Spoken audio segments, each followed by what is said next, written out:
Poésie française du XIXe siècle. Gérard de Nerval. Chimère.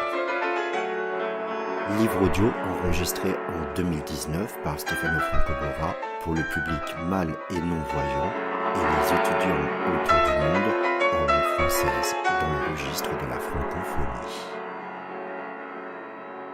Gérard de Nerval. Chimère. El Dediscado. Je suis le ténébreux, le veuf, l'inconsolé, le prince d'Aquitaine à la tour abolie.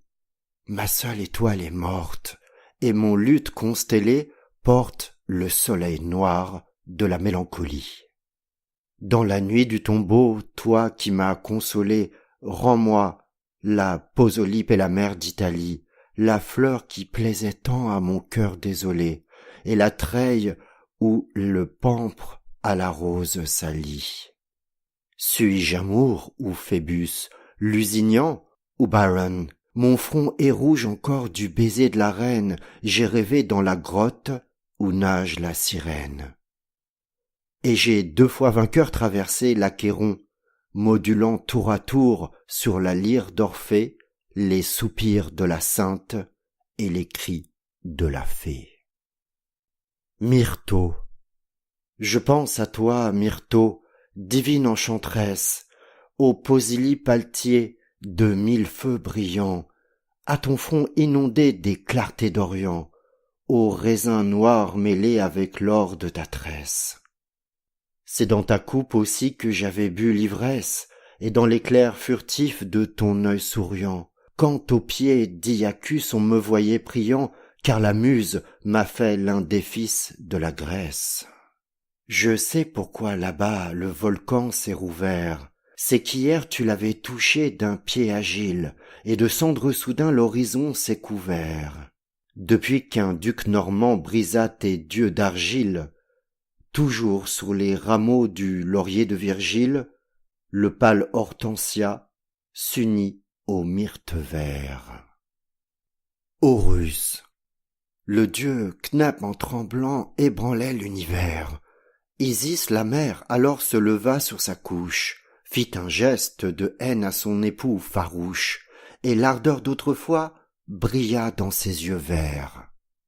Le voyez-vous, dit-elle, il meurt, ce vieux pervers, tous les frimas du monde ont passé par sa bouche, attaché son pied torse, éteigné son œil louche, c'est le dieu des volcans et le roi des hivers. L'aigle a déjà passé, l'esprit nouveau m'appelle, j'ai revêtu pour lui la robe de Cybèle, c'est l'enfant bien-aimé d'Hermès et d'Osiris. La déesse avait fui sur sa conque dorée, la mer nous renvoyait son image adorée, et les cieux rayonnaient sous l'écharpe d'Iris. Antéros. Tu demandes pourquoi j'ai tant de rage au cœur, et sur un col flexible une tête indomptée, c'est que je suis issu de la race dentée, je retourne les dards contre le dieu vainqueur. Oui, je suis de cela qu'inspire le vengeur. Il m'a marqué le front de sa lèvre irritée, sous la pâleur d'Abel, hélas, ensanglanté. J'ai parfois de Caïn l'implacable rougeur.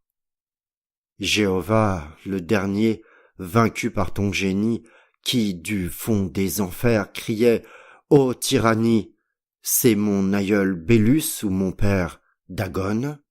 Ils m'ont plongé 3 fois dans les eaux du Cocyte, et protégeant tout seul ma mère, Amélécite, je ressème à tes pieds les dents du vieux dragon. Delphica. La connais-tu, Daphné, cette ancienne romance, au pied du sycomore ou sous les lauriers blancs, sous l'olivier, le myrte ou les saules tremblants, cette chanson d'amour qui toujours recommence. Reconnais-tu le temple, au péristyle immense, et les citrons amers où s'imprimaient tes dents, et la grotte fatale aux hôtes imprudents, où du dragon vaincu dort l'antique semence. Ils reviendront, ces dieux que tu pleures toujours, Le temps va ramener l'ordre des anciens jours, la terre a tressailli d'un souffle prophétique. Cependant la Sibylle, au visage latin, est endormie encore sous l'arc de Constantin, et rien n'a dérangé le sévère portique. Artémis, la 13e revient, c'est encore la première, et c'est toujours la seule, ou c'est le seul moment, car es-tu reine? Ô toi la première ou dernière, es-tu roi, toi le seul ou le dernier amant? Aimé, qui vous aima du berceau dans la bière, celle que j'aimais seule même encore tendrement, c'est la mort ou la morte, ô délice, ô tourment, la rose qu'elle tient, c'est la rose trémière. Sainte Napolitaine aux mains pleines de feu, rose au cœur violet, fleur de sainte Gudule, as-tu trouvé ta croix dans le désert des cieux? Rose blanche tombée, vous insultez nos dieux, tombez, fantôme blanc de votre ciel qui brûle. La sainte de l'abîme est plus sainte à mes yeux. Le Christ aux oliviers. Dieu est mort, le ciel est vide. Pleurez, enfants, vous n'avez plus père. Jean-Paul. 1. Quand le Seigneur, levant au ciel ses maigres bras, sous les arbres sacrés comme font les poètes, se fut longtemps perdu dans ses douleurs muettes, et se jugea trahi par des amis ingrats.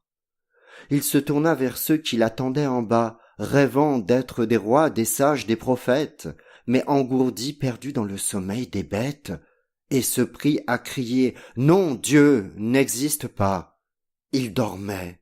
Mes amis, savez-vous la nouvelle? J'ai touché de mon front à la voûte éternelle, je suis sanglant, brisé, souffrant pour bien des jours. Frères, je vous trompais, abîme, abîme, abîme! Le Dieu manque à l'autel où je suis la victime. Dieu n'est pas, Dieu n'est plus, mais il dormait toujours. 2. Il reprit. Tout est mort, j'ai parcouru les mondes, et j'ai parcouru mon vol dans leur chemin lacté, aussi loin que la vie, en ses veines fécondes, répand des sables d'or et des flots argentés. Partout le sol désert côtoyé par des ondes, des tourbillons confus d'océans agités, un souffle vague émeut les sphères vagabondes, mais nul esprit n'existe en ces immensités.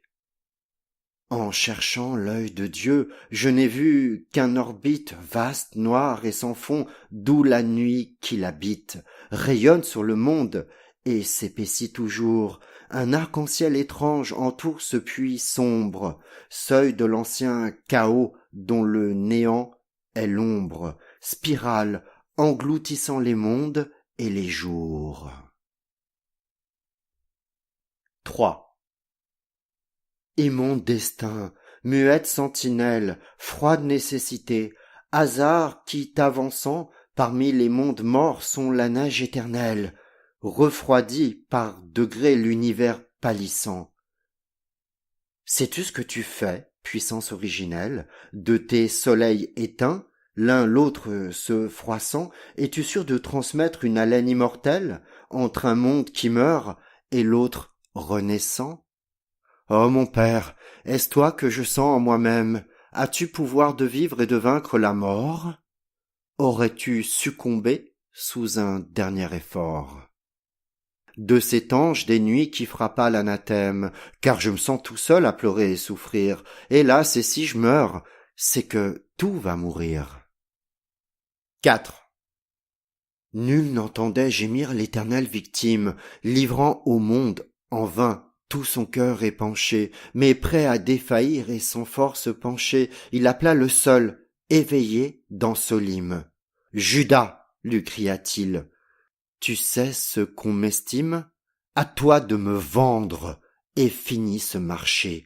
Je suis souffrant, ami, sur la terre couché. Viens, ô toi qui, au moins, as la force du crime. » Mais Judas s'en allait mécontent et pensif, se trouvant mal payé, plein de remords si vifs, qu'il lisait ses noirceurs sur tous les murs écrites. Enfin, Pilate, seul, qui veillait pour César, sentant quelque pitié, se tourna par hasard. « Allez chercher ce fou, dit-il, aux satellites.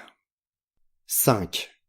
C'était bien lui, ce fou, cet insensé sublime, cet Icare oublié qui remontait les cieux, ce Panthéon perdu sous la foudre des dieux, ce bel Attis meurtri que Cybèle ranime. L'augure interrogeait le flanc de la victime, la terre s'enivrait de ce sang précieux. L'univers étourdi penchait sur ses essieux, et l'Olympe un instant chancela vers l'abîme. Réponds, criait César à Jupiter, Amon, quel est ce nouveau dieu qu'on impose à la terre? Et si ce n'est un dieu, c'est au moins un démon. Mais l'oracle invoqué, pour jamais, dut se taire. Un seul pouvait au monde expliquer ce mystère, celui qui donna l'âme aux enfants du limon. Vers doré. Eh quoi, tout est sensible, Pythagore. Homme, libre penseur, te crois-tu seul pensant, dans ce monde où la vie éclate en toutes choses, des forces que tu tiens ta liberté dispose, mais de tous tes conseils l'univers est absent? Respecte dans la bête un esprit agissant, chaque fleur est une âme à la nature éclose, un mystère d'amour dans le métal repose, tout est sensible et tout sur ton être est puissant.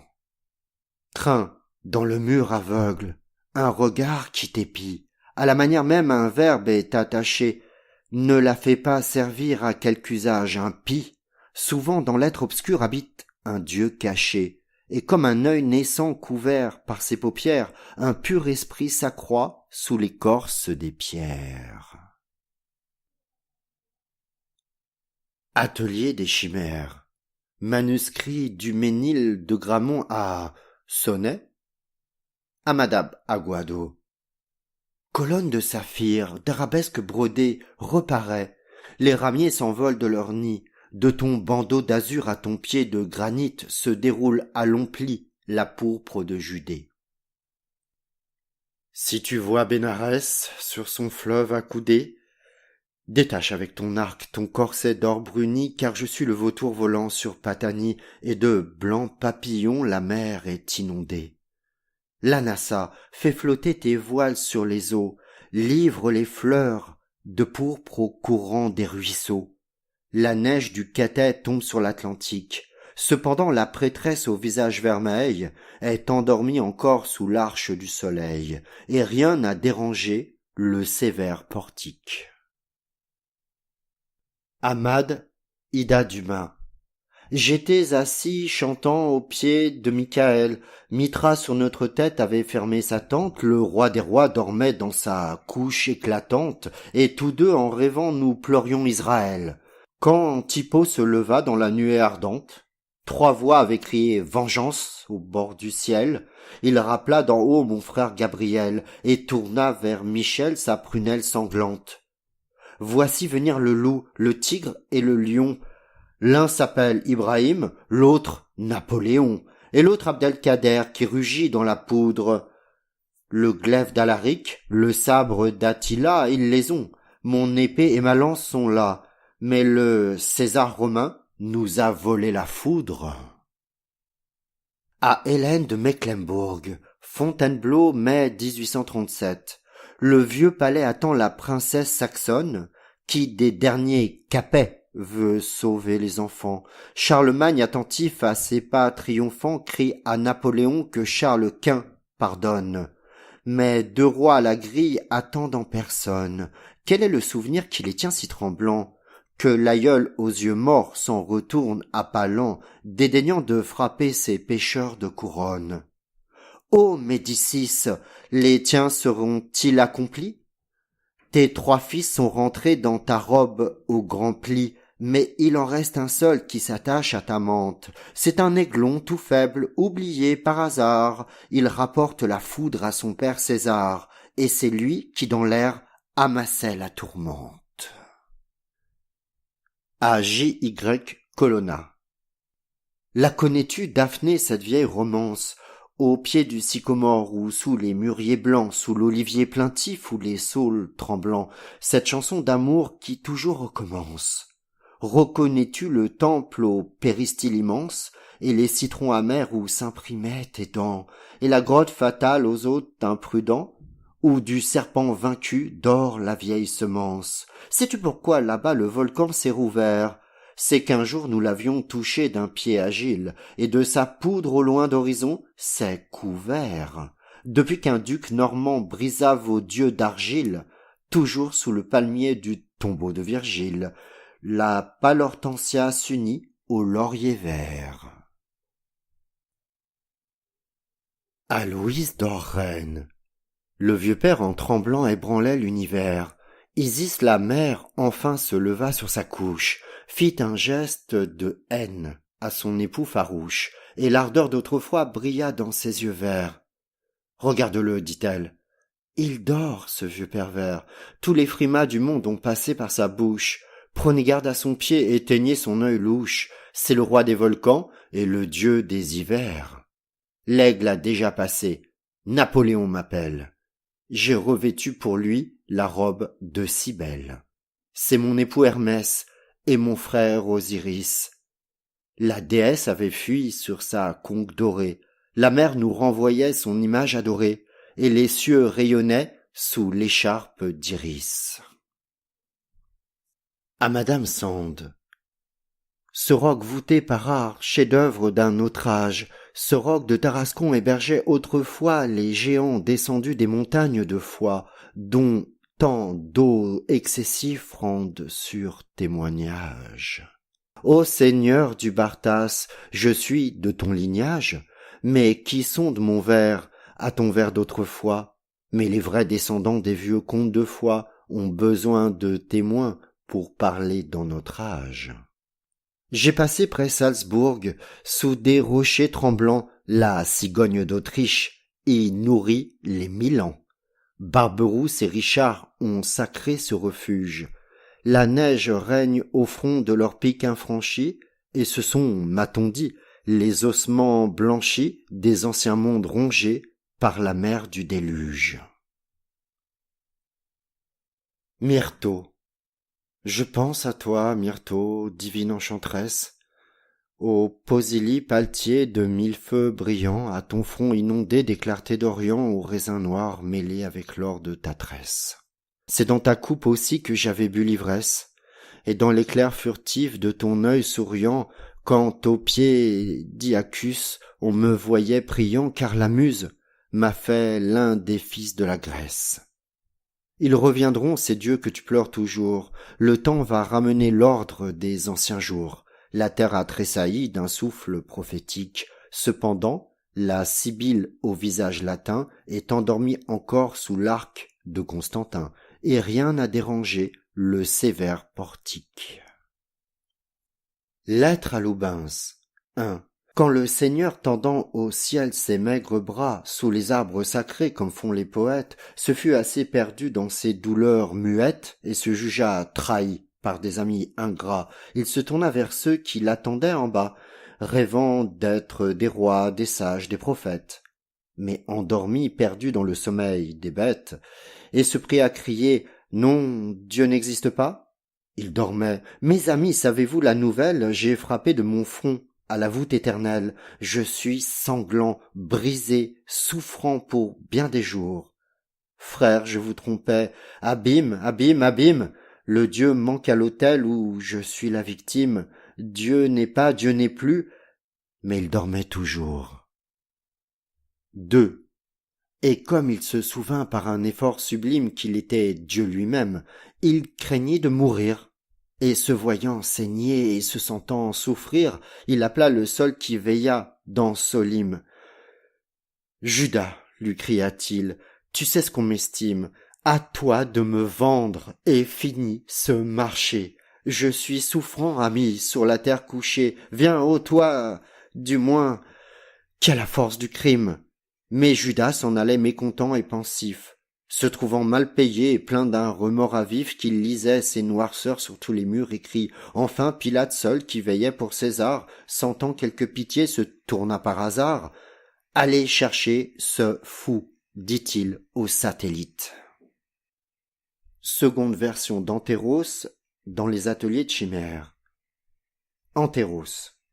Tu demandes pourquoi j'ai tant de haine au cœur et sur un col flexible une tête indomptée? C'est que je suis issu de la race dentée. Et je retourne les dards contre le dieu vainqueur. Oui, je suis de ceux-là qu'inspire le vengeur. Il m'a marqué le front de sa lèvre irritée. Sous la pâleur d'Abel, hélas ensanglanté, je porte de Caïn l'implacable rougeur. Jéhovah, le dernier, vaincu par ton génie, qui du fond des enfers criait « Ô tyrannie !» C'est mon aïeul Bélus ou mon père Mamoun. Ils m'ont plongé 3 fois dans les eaux du Cocyte, et protégeant tout seul ma mère, Amalécite, je rassème à ses pieds les dents du vieux dragon. Atelier des chimères, 2e version, Tarascon. Ce roc voûté par art, chef-d'œuvre d'un autre âge, ce roc de Tarascon hébergeait autrefois les géants descendus des montagnes de foi, dont tant d'os excessifs rendent sur témoignage. Ô seigneur du Bartas, suis-je de ce lignage, moi qui sonde mon vers à ton vers d'autrefois? Mais les vrais descendants des vieux hôtes de foi ont besoin de témoins pour parler dans notre âge. J'ai passé près Salzbourg sous des rochers géants, la cigogne d'Autriche y nourrit les 1000 ans. Barberousse et Richard ont sacré ce refuge, la neige règne au fond de ces rocs infranchis, et ce sont, m'a-t-on dit, les ossements blanchis des anciens mondes rongés par la mer du déluge. Manuscrit Lovenjoul, la tête armée. Napoléon, mourant vif, une tête armée. Il pensait à son fils, déjà faible et souffrant. La tête, c'était donc sa France bien-aimée, décapitée au pied du César expirant. Dieu, qui jugeait cet homme et cette renommée, appela Jésus-Christ. Mais l'abîme s'ouvrant, ne rendit qu'un vain souffle, un spectre de fumée. Le demi-dieu vaincu se releva plus grand. Alors on vit sortir du fond du purgatoire un jeune homme inondé des pleurs de la victoire, qui tendit sa main pure au monarque des cieux, frappés au flanc tous deux par un double mystère. L'un répandait son sang pour féconder la terre, l'autre versait au ciel la semence des dieux. Atelier des chimères, manuscrit lombard, El Desdicado. Je suis le ténébreux, le veuf, l'inconsolé, le prince d'Aquitaine à la tour abolie. Ma seule étoile est morte et mon luth constellé porte le soleil noir de la mélancolie. Dans la nuit du tombeau, toi qui m'as consolé, rends-moi la Posylipe et la mer d'Italie, la fleur qui plaisait tant à mon cœur désolé, et la treille ou le pampre à la vigne salie. Suis-je Amour ou Phébus, Lusignan ou Byron? Mon front est rouge encore du baiser de la reine. J'ai dormi dans la grotte où verdue la sirène, et j'ai 2 fois, vivant, traversé l'Achéron, modulant et chantant sur la lyre d'Orphée les soupirs de la sainte et les cris de la fée. Atelier des chimères, manuscrit corrigé, balai des heures. La 13e revient, c'est encore la première, et c'est toujours la seule, ou c'est le seul moment? Car es-tu reine, ô toi la première ou dernière? Es-tu roi, toi, le seul ou le dernier amant? Aimée, qui vous aima du berceau dans la bière, celle que j'aimais seule même encore tendrement, c'est la mort, ou la morte. Ô délice, ô tourment, la rose qu'elle tient, c'est la rose trémière. Ô sainte de Sicile, aux mains pleines de feu, rose au cœur violet, sœur de sainte Godule, as-tu trouvé ta croix dans le désert des cieux? Rose blanche tombée, vous insultez nos dieux, tombez, fantôme blanc de votre ciel qui brûle, la sainte de l'abîme est plus sainte à mes yeux. Manuscrit Éluard. Le destin? Je suis le ténébreux, le veuf, l'inconsolé, le prince d'Aquitaine à la tour abolie. Ma seule étoile est morte, et mon luth constellé porte le soleil noir de la mélancolie. Dans la nuit du tombeau, toi qui m'as consolé, rends-moi la Posylipe et la mer d'Italie, la fleur qui plaisait tant à mon cœur désolé, et la treille ou le pampre à la rose salie. Suis-je Amour ou Phébus, Lusignan ou Byron? Mon front est rouge encore du baiser de la reine. J'ai rêvé dans la grotte où nage la sirène, et j'ai 2 fois vainqueur traversé l'Achéron, modulant tour à tour sur la lyre d'Orphée les soupirs de la sainte et les cris de la fée. Atelier des chimères, deuxième version, Artémis. La 13e revient. C'est encore la première et c'est toujours la seule, ou c'est le seul moment. Car es-tu reine au toi, ou la première, ou dernière? Es-tu roi, toi, le seul ou le dernier amant? Aimé qui vous aima du berceau dans la bière, celle que j'aimais seule même encore tendrement, c'est la mort, ou la morte. Ô délice, ô tourment, la rose qu'elle tient, c'est la rose trémière. Sainte Napolitaine aux mains pleines de feu, rose au corps violet, fleur de sainte Gudule, as-tu trouvé ta croix dans l'abîme des cieux? Rose blanche, tombez, vous insultez nos dieux, tombez, fantôme blanc de votre ciel qui brûle. La sainte de l'abîme est plus sainte à mes yeux. Atelier des chimères, deuxième version, Érythréa. Colonne de saphir d'arabesque brodée reparaît. Les ramiers pleurent cherchant leur nid, et de ton pied d'azur à ton front de granit se déroule à longs plis la pourpre de Judée. Si tu vois Bénarès sur son fleuve accoudé, prends ton arc et revêt ton corset d'or bruni, car voici le vautour volant sur Patani, et de papillons blancs la mer est inondée. Madeva, fais flotter tes voiles sur les eaux, livre tes fleurs de pourpre au courant des ruisseaux, la neige du Catay tombe sur l'Atlantique. Cependant, la prêtresse au visage vermeil est endormie encore sous l'arche du soleil, et rien n'a dérangé le sévère portique. Littérature française du XIXe siècle. Poésie. Gérard de Nerval. Enregistrement en livre audio pour le public mâle et non-voyant et le public des étudiants en langue française du circuit francophone universitaire. Enregistré en 2019 par Stefano Franco-Bora. Ce texte des chimères de cet écrivain si sulfureux et que j'adore tant, Gérard de Nerval, je vous le présente dans ces deux versions. La version définitive, entre guillemets, des chimères, suivie de l'atelier des chimères, qui révèle toutes les variations du texte.